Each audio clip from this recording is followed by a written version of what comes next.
Welcome to the latest episode of our podcast series for financial advisors. Today's episode is the Transition Roundtable.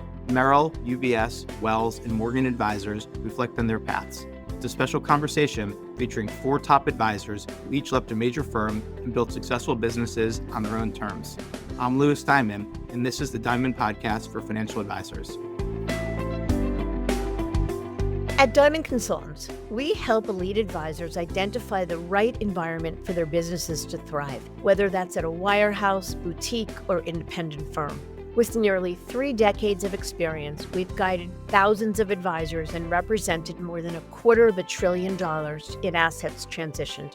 And each year, 1 in 4 advisors managing $1 billion or more who change firms are our clients. Our process is education-driven and based on building relationships, starting as your strategic partner well before you're even thinking of a move.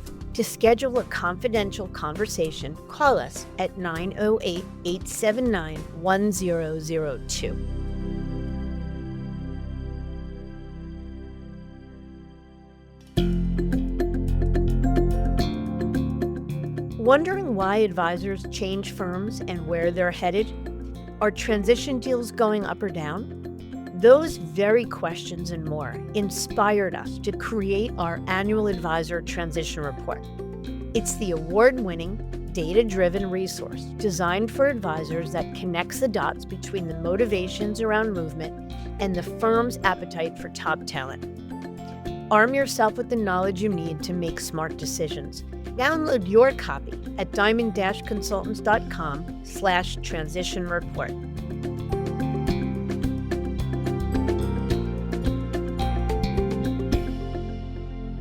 The dialogue you're about to hear was part of a live interactive webinar that generated incredible conversation and insight. Hundreds of advisors tuned in to hear directly from those who already made a leap to independence. And the perspectives shared were too valuable not to bring to our broader podcast audience. The conversation offered something we rarely get to hear in one place: 4 real stories told by advisors who made very different choices, yet faced many of the same questions and fears. In this episode, you'll hear from Trent Leda of Spire Point Private Client, formerly of Morgan Stanley, Jordan Ranichewski of Carnegie Private Wealth, formerly of Wells Fargo Advisors, Rebecca Baker of Marble Wealth, formerly of UBS, and Jerry Davidsey of Brazilian Private Wealth, formerly from Merrill Lynch. Advisors across the country submitted their toughest questions anonymously, and our panel didn't hold back. They shared candid answers to questions like, what finally pushed you to leave your firm? How did you handle the fear of losing clients? What would you do differently if you could do it again? And how has independence changed your business and your life? Each story reveals a different version of success, but together they paint a real-world picture of what independence looks like beyond the headlines, the risks, the rewards, and the lessons learned along the way. So let's hear what they had to say.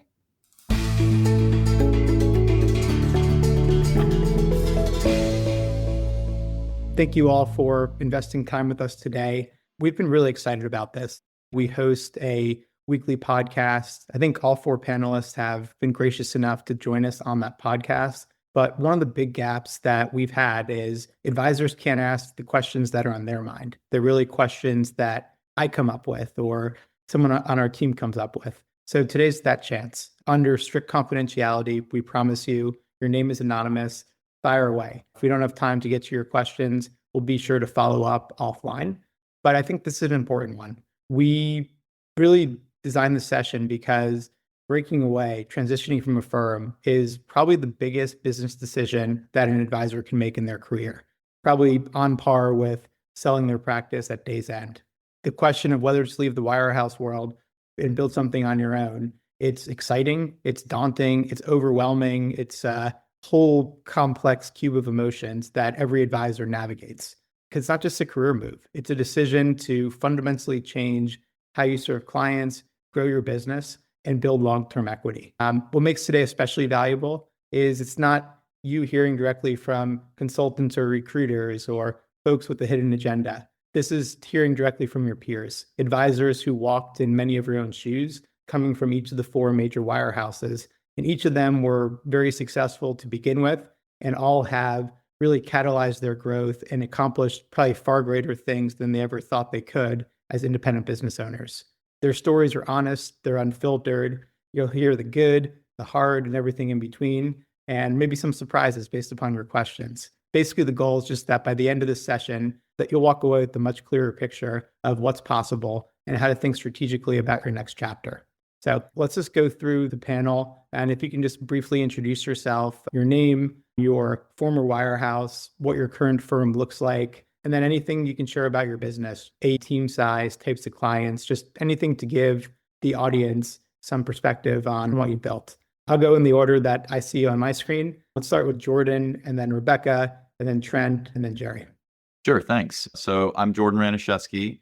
I'm the Senior Managing Partner of Carnegie Private Wealth. We are affiliated with LPL and their strategic wealth platform. I was a Wells Fargo Advisors employee for 20 years. So we were there a long time. A couple of my partners were there 30 years. So we broke away at the beginning of 2023. So March 1st of 2023, we moved over. Our firm right now, we have a little over $2 billion in assets. We have our 25th team member starts on Monday. We manage, it's about 1,200 clients overall in terms of just overall client makeup.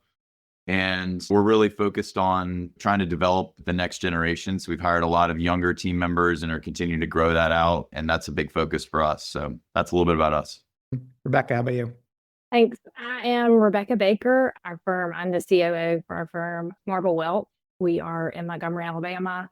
I've got two partners, Matthew Murphy and Adam Rogers. We left UBS in August of 2022. So we just celebrated 3 years. We are right at or right over $1 billion in assets under management. There are currently 5 of us right now. Our 6th is coming on in November when we are opening a Birmingham office. So that's exciting. We mainly work with a lot of families. We have about, I'd say, 250 households. Some of those are multi-generational, some are not. We also work with a lot of business owners. That's just where we morph to. Some of those have sold businesses, some of those have not, some of them going through that process. So we have the typical retirees and those that are growing their wealth as young professionals, but then we have the business owners too. That's something we specialize in. Thanks, Rebecca. Trent, how about you? Hey, thanks, Lewis. Trent Leda. I'm the CEO of SpirePoint Private Client. I started the firm. I quit my employment at Morgan Stanley in October of 23. Here we are in October of 25. Five of us quit to start the firm. Now there's 11 of us. I'm in Vero Beach, Florida. We just opened our second office in Palm Beach Gardens. We manage about $1.5 billion with 200 households, and we really work with a limited group. I think we focused on sort of family wealth, mostly family with wealth office, back family wealth office, and we're looking to grow our business in a smart, productive way as we move forward. And thanks for having me here. Thanks, Trent. Jerry, bring up the rear.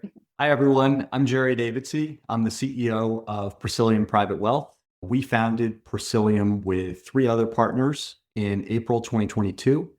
And after leaving Merrill Lynch, we were really focused on delivering an exceptional client experience and have more than doubled our households and assets under management over the past 3.5 years.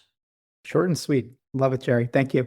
And congrats, honestly, to all of you. I mean, all of you have grown, I think, well beyond where you were at your prior firms. And that's with the transition, et cetera. So keeping true to the theme today, I had a couple of questions I was going to ask you, but we already have our first audience question. So maybe whoever just answers first, you can take this one. And if anyone wants to layer on top, please go ahead. The first question is, can you please share the main hurdles you were not expecting? I'll go first, Lewis, although it may not be the answer they're looking for. We worked with Dynasty Financial Partners up until our launch in April 2022, and we felt totally prepared. They walked us through a 350-point checklist where, from their experience and the other 50 firms they have launched before us, we really covered everything from marketing to branding to setup and custodian, and felt extremely well prepared on day one. And I think our results over the first few weeks were a reflection of that. Very positive. Anyone else? I was just going to say the obstacle is always time. I think we felt very prepared going into it. And I could not say enough about the help we got from LPL and Strategic Wealth as we prepared. But at the end of the day, there's a lot that you can't prepare for because it just happens on the fly. And I think that you're always limited by that time factor. And so I think that was probably our biggest struggle over the first several months, at least, was just how do you prioritize? How do you fit everything into the day that you need to and still be able to see your family some and stuff like that? So I think that was probably the thing that was a struggle for us. Yeah. Rebecca, how about you? I mean, I would agree. I think, again, like Jerry said, I don't know that this is the answer that they're looking for, but as we were talking earlier, everything is, so you do have to be organized. You do have to plan. You do have to have a great transition team working with you to do all that. But I think the surprise was more, like Jordan said, the time and trying to, I mean, you're bouncing from A to B to C to F to Z, and you don't have any control over it. But I think all of us said we were the hurdle, what we thought was going to be the hurdle, which obviously is moving clients, because if you don't know your clients, you don't have a business. I think that was less of a hurdle than we all thought, which again is not really answering that question, but it's more of a, I think what I thought my hurdles were initially were not necessarily hurdles. Great points. Next question, another one from the audience. What ultimately motivated each of you to leave your firms? Let's start with Jerry, and then we'll do Trent, Rebecca, and Jordan. Go in reverse order. I feel like we were relatively happy at Merrill, but we knew we could deliver a much better client experience if we had more control at our own RIA. We especially wanted to be able to do more email and video communication, and we just weren't able to do that at Merrill and still can't today. So that's the main thing for us. I too was happy with Morgan Stanley. There's a lot of things I liked about them. The theme's going to be across all of this is better client experience, the ability to interact with your clients better, get them what they want, not necessarily everything at one firm, the ability to go out into the market and get them what they're looking for. I think that wasn't any one thing. It's always a group of things. It was just kind of time, and our clients were actually surprisingly ready and like, why didn't you do this sooner? It was a shocking theme. Where are we going? What are we doing? And the positive impact of that was very humbling at an interesting time. Rebecca, how about you? Agree. I mean, I think that's being able to put resources in place that you selected, whether it be a tech stack or whatever it is, that is the best thing for your client. Like all four of us probably have different ways of doing things, and none's right and none's wrong, and our client bases may look different, but knowing what our clients need and being able to provide those specific resources has been amazing. I mean, we didn't have any problems at UBS. We had tools, but I think being able to select the specific tools for our business and our clients is something that, I mean, that just makes it makes your business so much better. It makes you be able to serve their clients so much better. Well said. Jordan, how about you? Anything else to share? I would echo everything everybody else said, because client experience is always number one for us, but I don't want to repeat what they said. So I just sign off on all that. I'll focus more on the team side and focus on the fact that I didn't feel like we could develop talent where we were. I felt like the structure was very confining, and in terms of just the way that hiring had to work, the job responsibilities people could have, their titles, their like all of those things. It just like, it wasn't built for that. And so we just got to a point where we realized like what we wanted to create wasn't possible in the environment that we were. And we just had to have more freedom and flexibility to actually create what we had envisioned in our mind. And Jordan, follow-up question for you. So you were at Wells as an employee. I assume you probably could have gone independent internally with Finet, which seems to be a pretty popular move for advisors within Wells. It's a kind of an option that none of the other wirehouses offer, at least right now. How do you reconcile the easy move of moving within Wells versus tearing off the Band-Aid and leaving altogether? Yeah. We looked at that first. That was like the first thing we considered. I think as we got further into the process, though, we realized that a lot of the things that the rest of the panel brought up, we weren't actually be able to do there. We wouldn't be able to have full control over our tech stack. We weren't going to be able to recruit from within Wells, which was our most natural recruiting ground. And so if you go over to Finet, then you can't pull other people over with you. And so that was going to be a constraint. And so we started looking at it. And then as we started to open up and think about other options, we realized how much support was out there from other providers. Specifically, like I said, we went down the track with with LPL and Strategic Wealth, and they helped us build out our brand. They helped us build out our office. They helped us to choose our tech stack and all of that, all the stuff that goes along with launching a business. And we were going to have to do all that on our own if we had slid over to Finet. And so there was just a lot of things that it would have been harder for us to create what we were imagining to go that route. And so we just ultimately, it was better for us to make a full break. Yeah, I think it's great wisdom because I guess it all depends upon your goals, right? For some, it's just if we can have better tax status and owner equity and a higher payout, that's most important. But it sounds like there were things that you had on the vision board, goals you're looking to accomplish, and you just felt like maybe you could have gotten some of the way there internally. But if we're going to go through the hard work of starting a business, let's go for it. I think that's right. Excellent. We got a couple questions on the legal side. I know it's a bit of a thorny issue, so feel free to plead the fifth if you'd like. But did any of you face any sort of legal challenges when it came to transitioning, resigning, et cetera? Anything you could share on that? Follow the rules. Yes. As long as you're doing what you know you're supposed to be doing, either taking information that is only you're allowed to, or if you can't take any information, not taking information. I don't think there's anything really to worry about as long as you are doing exactly what you're supposed to be doing. I'll add to that. Definitely consult with an attorney ahead of time. Follow the rules to a T. Don't do anything you shouldn't do. You can be accused of whatever they want to accuse you of, but really, ultimately, the truth comes to the top. And the best thing to do is follow the rules. And it's pretty scary to go through your phone and delete 20 years of contacts out of your phone, but you just got to do it and follow the rules. And your clients love you and they're going to come to you. They're going to find you.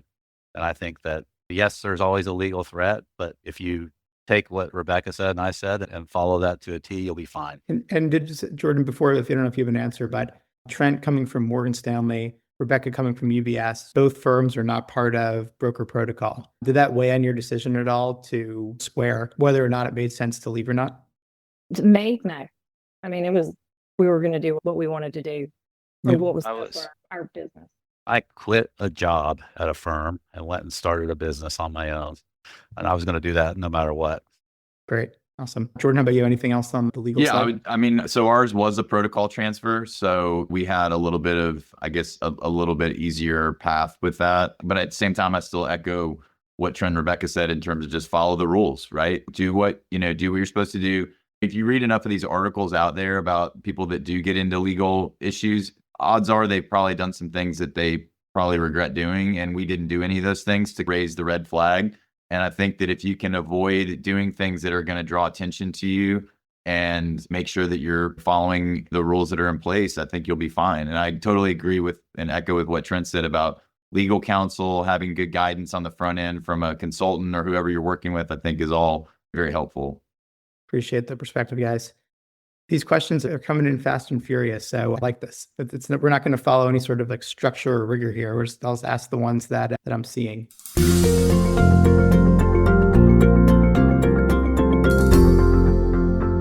Someone asked, do you feel like staying at a wirehouse makes sense for some advisors or teams, and why? Whoever wants to raise their hand to go first, take it away. Louis, for us, I think you owe it to your clients to investigate what is available outside of the wirehouse.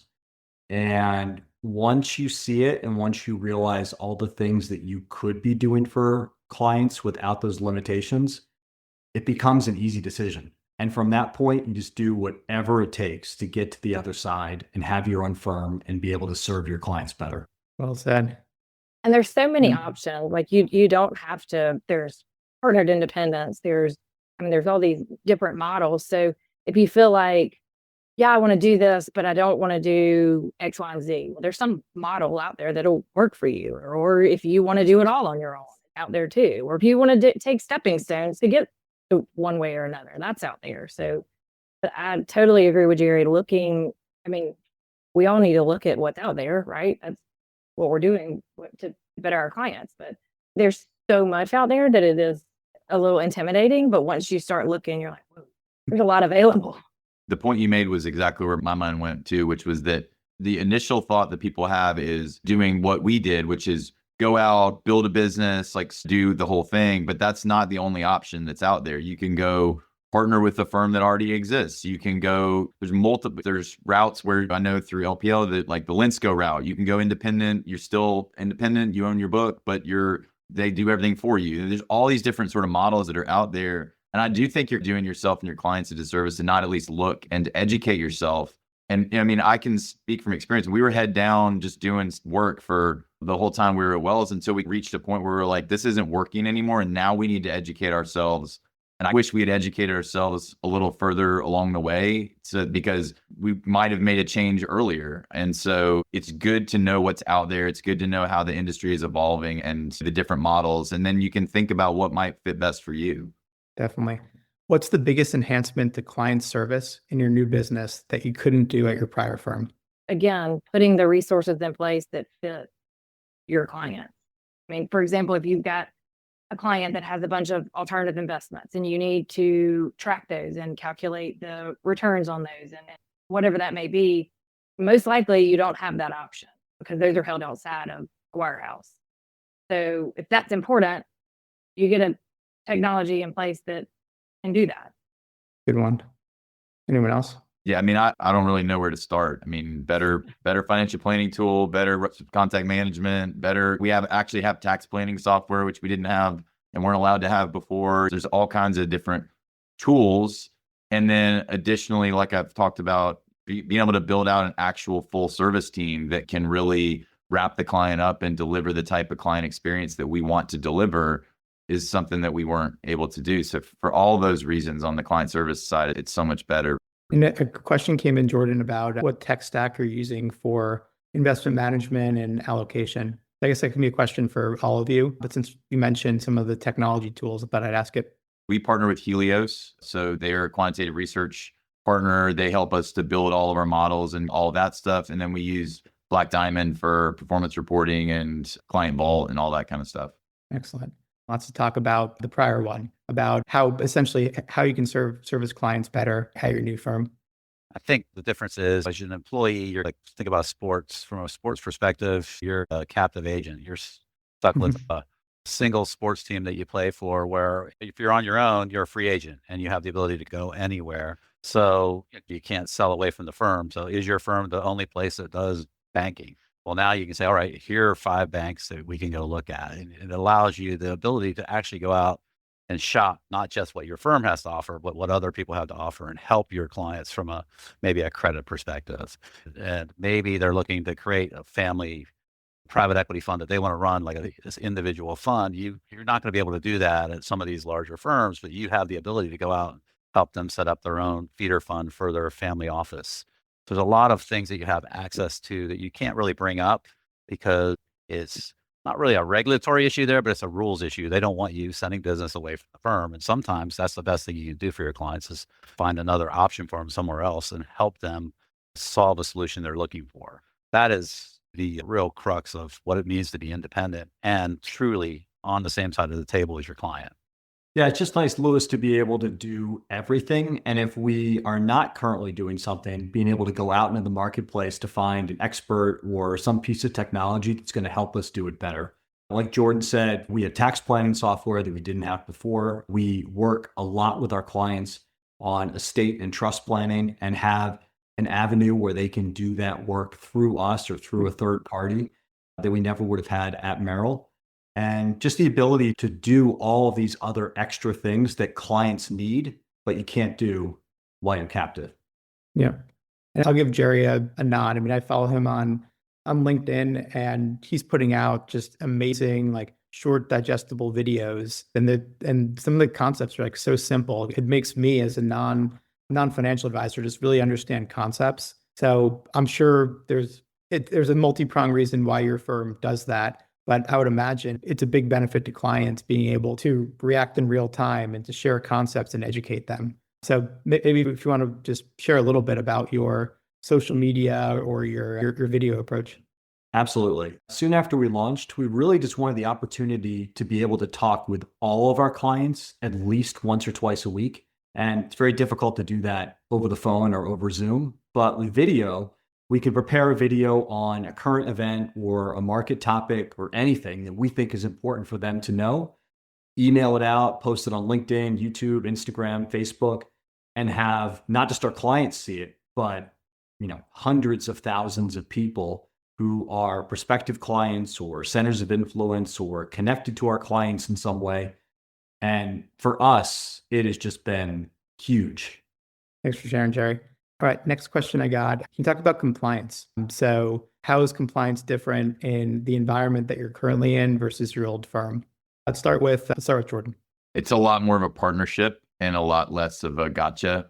And I think that everything here, we have a dedicated compliance person that we talk to when on a regular basis. I truly believe, now every compliance person says this, but I truly believe he's there to protect our business and to be an advocate for us. And I didn't ever feel like that before. I felt like it was very much we're big brothers monitoring us and they're waiting for us to slip up and do something that they can hammer. And that's not at all how I feel. Yeah, and I think with Jordan being on the LPL platform, I think some would think or say that you're restricted because you're captive to a platform. It sounds like that's not the case, that they're doing compliance. I have not felt that. Yeah. Partnership. No, we haven't felt that. It's felt a lot more like at least for what we want to do with our business and with our clients, we have not run into anything where I've felt restricted or not being able to do what we wanted to. Rebecca, Jerry, and Trent, I know each of you now run your own RIAs, so it's probably a little bit different of a dynamic. So I guess same question, but also, isn't compliance like a lot of work? And like, how do you reconcile taking the risk as independent business owners? I was listening to Jerry speak about videos. I use True Independence. They do our back office and our compliance. And basically at the firms, they're trying to protect their brand. At our firms, we're trying to enhance our brands. So they're truly a partner to us. I can get something, or I can write a script right now, 10 minutes, send it to compliance, and probably in an hour start shooting a video and have it approved. Where I just don't think that the large firms really want that individual voice out there. They try, but it's a lot different for them because how many thousands of advisors would they have the time to approve that for? Where we're in a much more intimate environment. We're on the same side that we want to get things done right. And our compliance is truly, like Jordan said, they truly are a partner. How about Jerry and Rebecca? Yeah, for us, Louis, we have a dedicated compliance person who is amazing at Dynasty. And maybe like Trent and Rebecca, we were fortunate enough to be audited by the SEC in our first year, which actually was quite good because it was a nice check on everything that we were doing and just ensuring, especially in the first year of our business, that we were doing everything correctly, that our compliance contact was giving us the right advice. And it actually gave us a lot of confidence for the 2 years after that since our audit. Rebecca, how about you? That is one thing I did not necessarily know when we jumped off is you will be audited your first year. So just that's a side note there. But yeah, I mean, I think that, so we use a third party. We do not have compliance in-house. We hired a partner for it, which is, again, just another part of our quote unquote tech stack. But they want to help us get things done. They're, like Jordan said, they're not there to stop you. They're there to tell you how to get it done. At UBS, I'm a CPA, hold the license, couldn't put it on anything. Couldn't say I was, couldn't. And I always ask, Same. yeah, well, we don't give tax advice. I'm like, what do you mean we don't give tax advice? Don't give tax advice. Like, okay, well, we do. So they're just there to make sure, like everybody said, that you're not doing something wrong. They're not there to catch you. And you don't feel like that. You feel like even when they come back and say, hey, you may need to disclose this, or you may need to footnote this, or whatever, it makes sense. It's not something crazy that no one can explain. And it's just a rule because it's a rule. I love it. I mean, I think all of you are agreeing, but you each experience the benefits in a different way. Next question we got is, how did you go about building new predictable client acquisition channels as an independent? I think the background on the question is likely some wirehouses or all wirehouses, there's a perceived ability to get referrals from a bank or from partnering with other advisors, et cetera. How, I guess, one, did you all receive referrals while you were at your prior firm? And what have you done to attract new clients since going independent? Let's do Trent first. I mean, I've had a really good referral network. I think probably all of us get most of our referrals from our current clients. I mean, that's the best referral, and that doesn't stop. And there are attorneys and CPAs that send you referrals. I got more business that way than I did from my old firm. wearing the hat with my old firm's name on it, never brought somebody through the door. So the referral network and the growth of my business really didn't change. It's just we had our own firm name and the referrals keep coming and the business is growing it organically, probably a little faster clip than it was when I was at my old firm. To basically run the same play. Yeah. I The think same clients are more likely, or we have found clients are more likely to refer when you are your own business. Like our clients Yeah. were so excited for us. They were thrilled that we were now going to own our own business.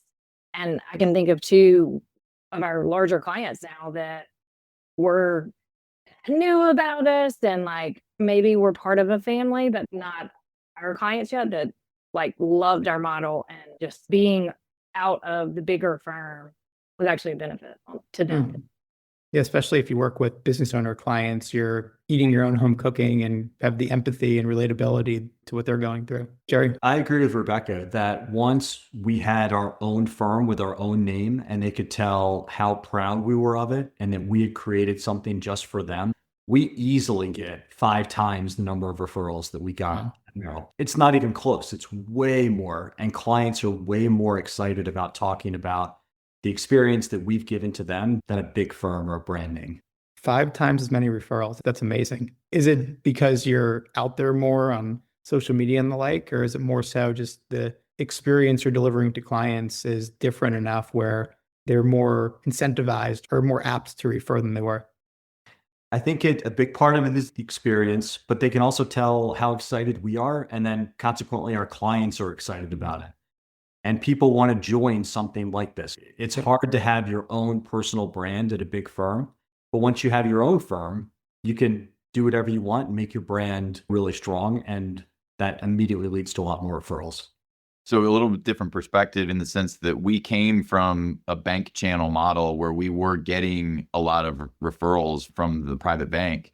And that was definitely one of the things that was a little bit of a concern for us, is like, where is this going to come from? And I could not agree with Jerry more. I mean, easily 5 times, maybe 10 times, like the number of referrals come into us now from what we were getting from within the bank before. And I think that's just a testament to all the things. I mean, I think it's all the different things. I think it's a great client experience driving better client engagement and more introductions. I think it's more social media and all the stuff that we do with our branding and sponsoring events and things like that, and being able to get our name out there now after almost 3 years has built kind of some brand equity, and we're starting to get introductions that way. I think it's COIs starting to, I think they feel a little bit more comfortable referring to another business owner than they do to this big monolithic organization. I think there's a camaraderie there a little bit with CPAs and attorneys and people like that. I think that we have so many clients that have told us like, hey, we're so proud of you guys. Kind of like Rebecca said, like they're on Team Carnegie, right? Like they're with us and they're out there looking for more people. And so I definitely feel that all the time. Yeah, thanks. I appreciate that perspective, Jordan. I got 3 questions related to the portability and some like the strategy behind leaving. Was there anything that you all did, obviously within legal bounds, before you transitioned that you would recommend that helped you increase portability or helped make the move a little bit easier in hindsight? I think like everyone else said, it does take a lot of time. So the biggest thing I did, we have 2 young children. I told my wife and kids that I probably wouldn't see them for 2 to 3 months. And that's exactly what we all did, is we put our heads down, worked 12 hours a day, 7 days a week, so that our clients could be with us and be having a great experience as soon as possible. For us, we had 95% plus of assets at Persilium within 6 weeks of leaving Merrill. So we were successful in making that transition really quickly. And the only thing we did to prepare was just walk through that checklist, make sure that on day one, clients were going to have a great experience with us. And we felt fully prepared when we left. Thanks, Jerry. Yeah, I think it's like, Yeah. there's only so many things you can do. There's certain things you can't do. Obviously, you can't do a lot of prep on the client side and all that. But I think it's doing all the things that you can do and all the things you can think about really well and be really well thought out with your branding and your marketing approach and your communications plan and like all those types of things, I think are really important, so that once you hit the ground and then you have all the client stuff to occupy your time, all that other stuff is humming and it's doing what it's supposed to be doing. Excellent.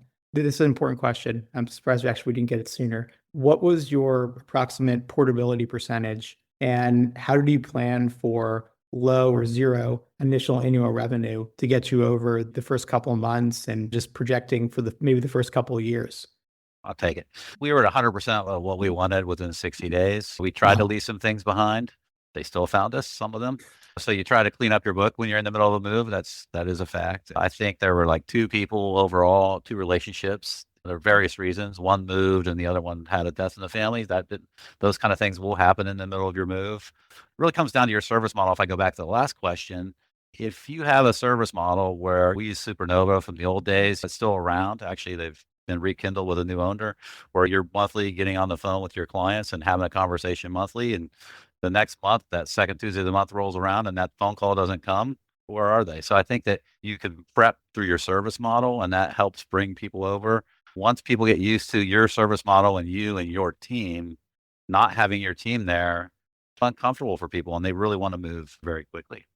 I would agree with Um, Trent that this is a great time to clean up your book.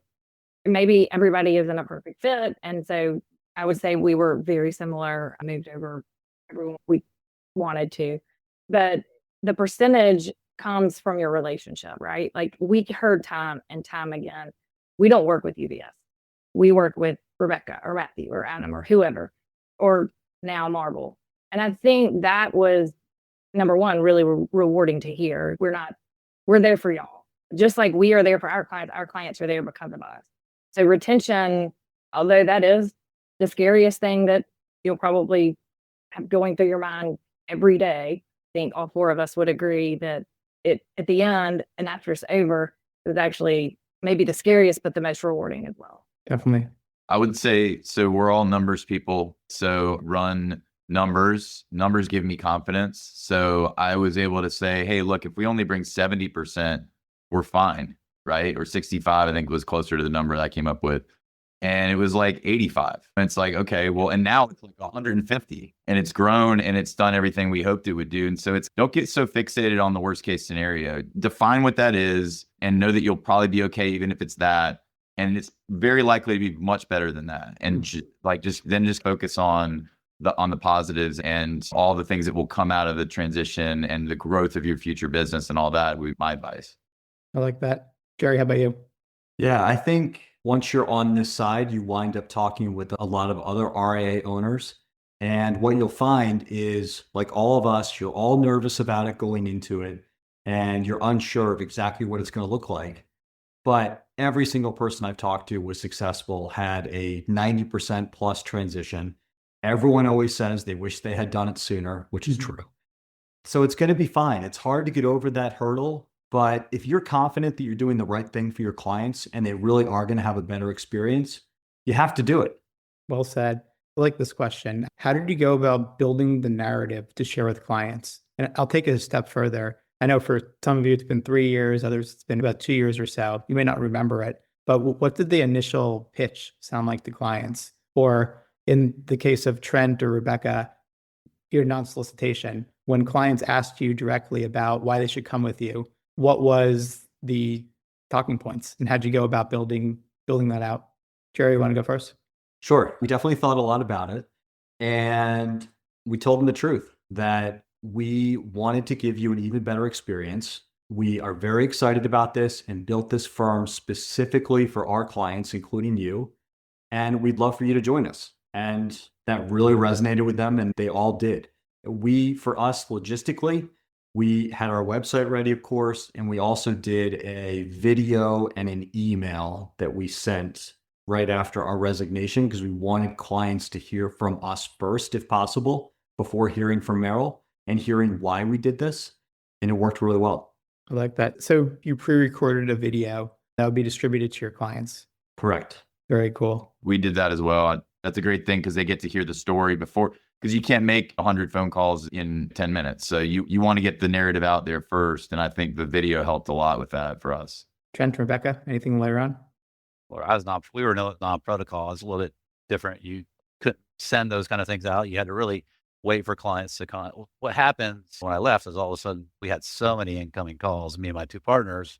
it was almost like, oh my gosh, how are we going to call them back? So that was nice to have the amount of incoming calls coming in, but we're non-protocol, so we can't really, we could not solicit. So the worst thing that would happen 2 weeks in, when I finally could make outgoing calls to clients that I had not contacted, I just had to say I moved and then let them ask me questions. And usually I moved, led to more questions, and they would just ask me questions about the business and what we had set up. But you can't say things like, oh gosh, I really want to earn your business and things like that, because that's solicitation. So you have to be Yeah. very careful. And people are like, oh, I knew I was going to track you down. What's going on? How do I move? What do I do? Really, it was much more, it's humbling, much more incoming to us than we expected. I thought we were going to have to do a lot more work reaching out, but they heard we were gone. They were looking for us. They found us. We had a website. They found us. They looked for us, and they like, how do we move? How fast can we move? I know Rebecca, similar experience? Very similar. I mean, there's only so much you can say, but when you say we left UBS, and then if you just stop, they're going to say, okay, where are you? What are you doing? What, and then, and as they ask it, you can tell them. So felt like it was Groundhog Day, because you're like same story over and over again. Yes. But What was the story? What were some of the main points you made? why we moved, again, like we talked about, being our own business owner, being able to select our own tools in the toolbox, just being able to provide more services for our clients, a better business model. It's not rocket science. It's just a better business model. Fantastic. I got a good question here about how do your firms go about attracting new advisors or new employees? As a smaller independent firm, you likely don't have as much financial resources or name brand cachet like you did at your prior firms. So I think each of you have dramatically increased the size of your firm since you left. What's been the strategy? How do you overcome some of these perceived obstacles? Let's go with Jordan first. I think you said your firm's not like 25 people, so you've done the most hiring. So I think that on the recruiting side, like recruiting other advisors side, LPL has been a tremendous partner for us with that, I would say, both in terms of offering transition assistance to recruits as they come over to join us. So that's been helpful, because then that's not money out of our pocket, and we're benefiting from that. And we've also got a great relationship with the recruiting team there. So as they come across people that they think would be a good fit for tucking in with us, we're on the short list for that. I think as far as other team members, it's really that brand building. It's getting out there, getting the name out there so that people are aware of it. We've done a really good job, I think, with developing, and we've got internship programs. We've had an intern every summer, like doing those things. But I think just we're on the Charlotte Best Places to Work list now, and all of those types of things. So just like all those little things, I think just put it out there that, hey, you would want to be associated with, you'd want to be a part of.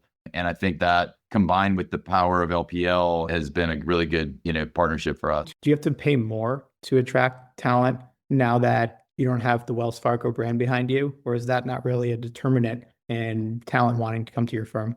I have not seen that at all, because I think that a lot of people see a small firm as a growth opportunity. I think they see that, hey, there could be equity down the road. There could be all kinds of upside in a situation like this versus maybe a big firm like that. I think that there's actually a calculation that goes on for the right kind of person that's like actually would rather be in a smaller place where I'm closer to the decision makers. Anyone else? And I think, again, you've all hired. So what's been your experience?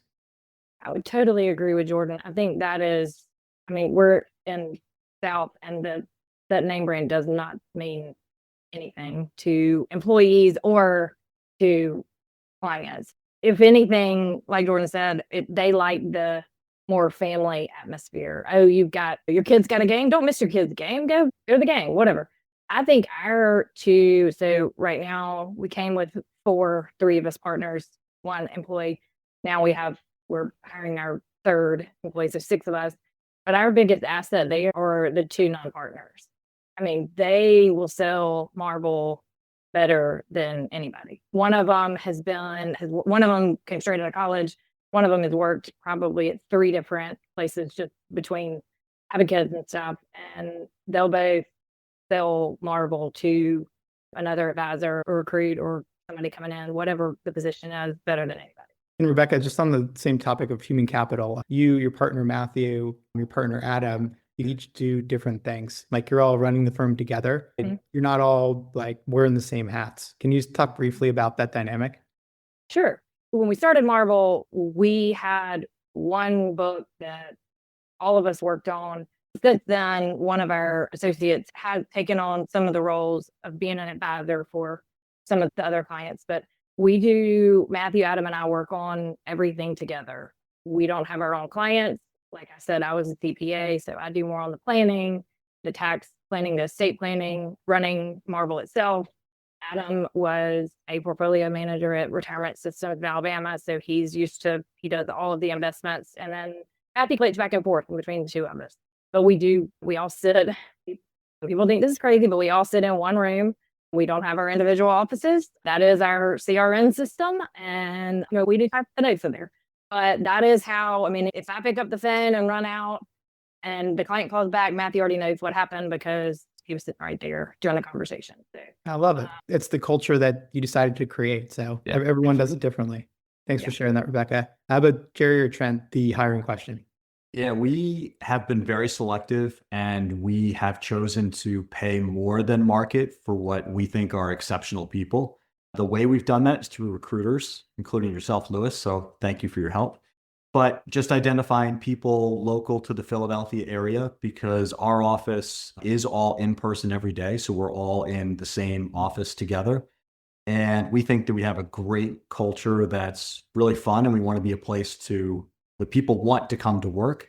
And we've been very successful in attracting really top talented people. Can you talk about your sabbaticals too? I'll always remember that because I'm so jealous that you put that into place. Yeah, we decided for every employee at Persilium, there's a mandatory 2-week sabbatical every year where they're not allowed to have their laptop, their phone, or any contact with the team or clients. And we did that for 2 reasons. We wanted people to be able to recharge, be with their family, have an adventure outside of work, and be totally disconnected. And we also did that at Persilium because we wanted to see if anything would break while they weren't there. Is there some system or process we should put in place that only this person knows? Because we want to make sure that if any one of us is not available for a client, that someone else can immediately step in. And it's been really successful on both fronts. Fantastic. Trent, hiring question. We have 2 interns every year, sometimes 3. So that kind of helps feed the future. And I have a lot of faith in the next generation. But despite the complaints I hear, there's a lot of tremendous talent out there. And do we pay more? I try to pay more than the market because I want people to stay, and I try to create wealth for these people. So I'm not just trying to hire an employee. I want somebody that becomes a true partner in the future, just like a law firm. I'm hiring associates. I want to turn them into partners. I want to make them wealthy. I want them we're trying to create a multi-generational business. So we're trying to have all generations in our business. So we are definitely investing in people's future and spending the money it takes to get really high ethical, morally driven individuals. Fantastic.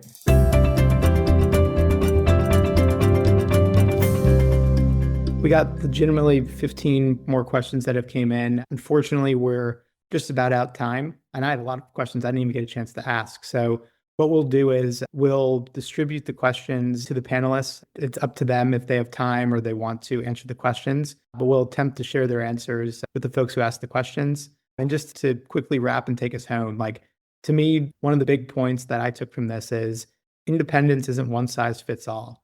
You heard from 4 very successful folks. They all have their own cultures. They all left different firms. They're working with different types of clients. And it's what you make of it. No one's going to be there and just give you success. You have to go and take it and have the initiative and drive to do it. But for those that kind of see a better way, see a different way, I hope the wisdom from today gives folks confidence to act. The only thing I think all of you would agree that people tend to regret about going independent is not doing it sooner. So hopefully this was helpful. We're going to create this as a podcast as well, and really hope this was a great venue for you to get some questions answered in a confidential setting and arms you with some strategic ways to operate the business. So thank you to our 4 panelists and Advisor Hub for hosting us today. We really appreciate it, and we will 1000% do something like this again. Thank you, Lewis. Thank you, Lewis.